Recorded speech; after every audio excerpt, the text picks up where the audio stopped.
Happy June 1st. We're going to take a little tour of the secret garden, and we're going to start beside the studio. And here are my shade-loving plants. This is about the only part of the garden that gets a lot of shade. And I have some hostas down there growing. And there's lots of pansies and violas. Along here, here's some plants that need to be relocated. They were just lounging in the shade until I can find them a permanent home somewhere else. And we're gonna really see a lot of iris this morning. It's the time of year when they're really, really going well. My Princess Alexandra of Kent rose is doing well in its pot, and it will stay in its pot until I'm done clearing out the voles and gophers, or getting them under control.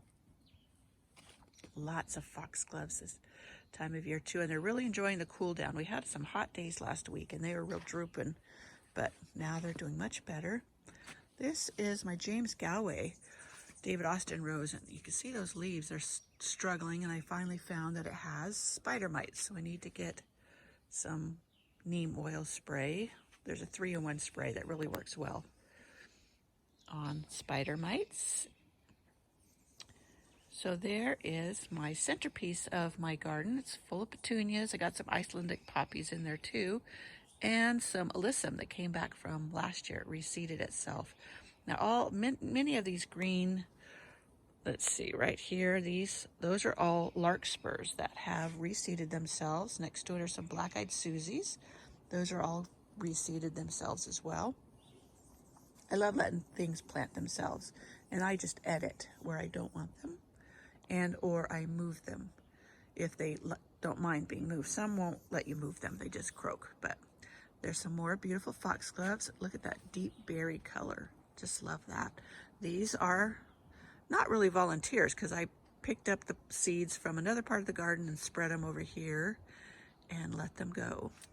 And there's the bamboo, one of the bamboos from when I did the how to divide the bamboo video and blog post, and it's doing great. It's got, let me see, several new shoots popping up.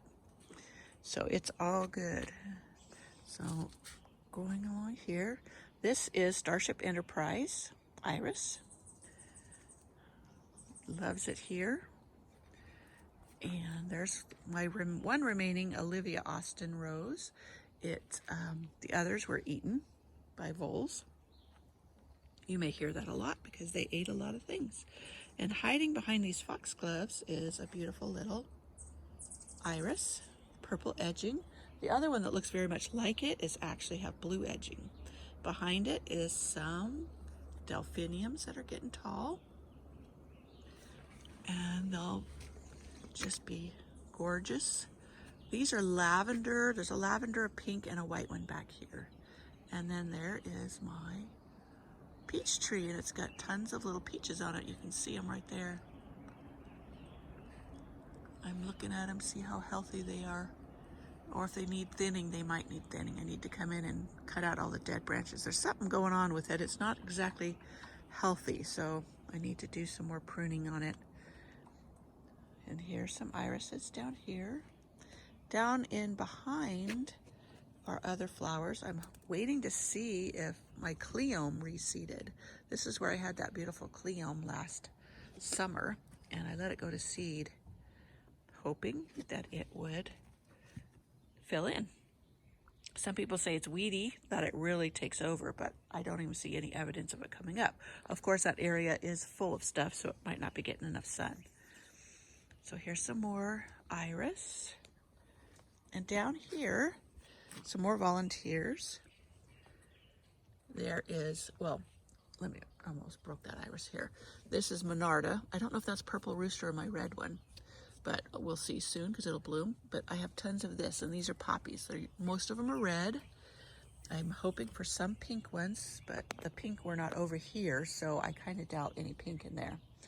So we'll see if I get any pink this year. So more foxgloves in here. These are more delicate pink. This iris is just to die for. Look at that lavender tongue. I just love that. It's so pretty. nice and full. I have my iceberg climbing rose right there. It's in a pot now too because of the voles eating my roses. Look at that one white foxglove. I was hoping I would get a white one.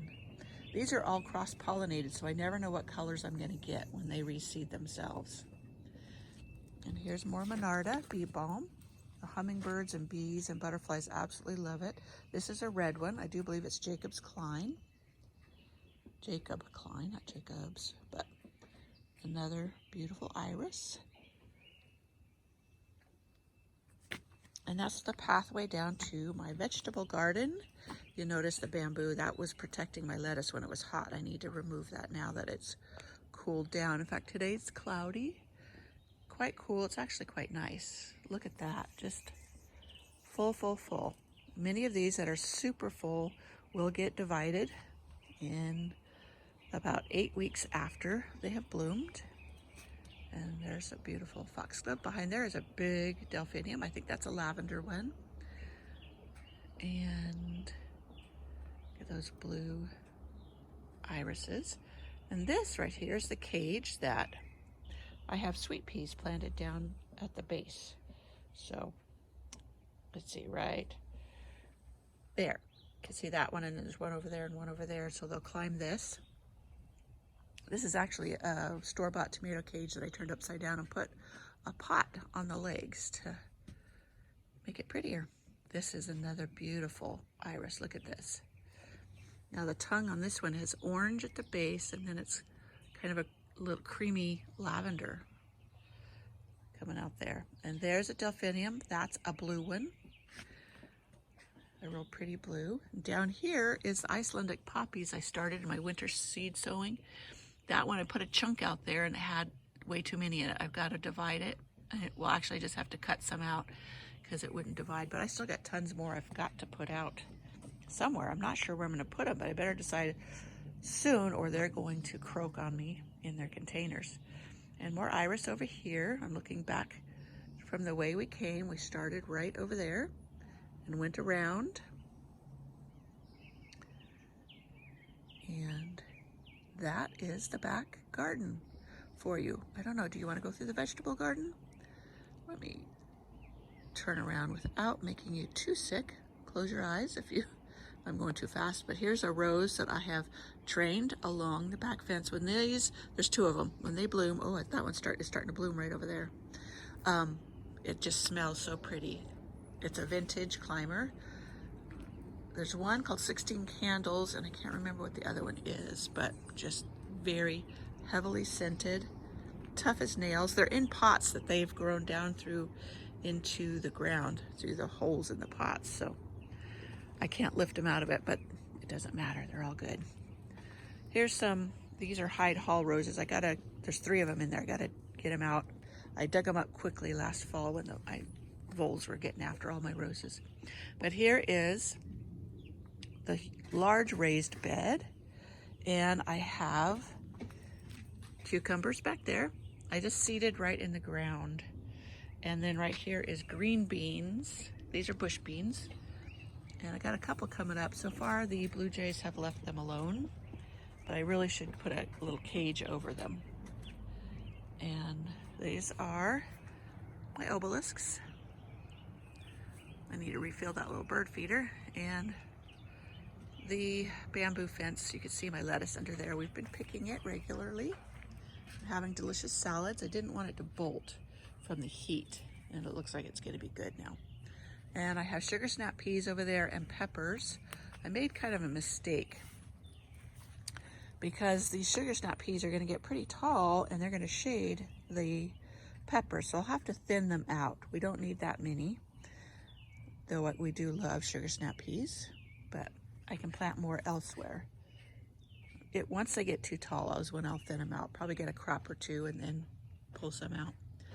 And here's the back side of that. So I'll get back and I'm going to show you, I don't know if I did already, my obelisks and how well they turned out. So you get a full view. Whoops, I'm tripping over things here. Got too much stuff in the way. But look at my obelisks. I'm still working on the video. I'm gonna get it out, I promise. But there's a tour of my vegetable and the secret garden on June 1st, 2020.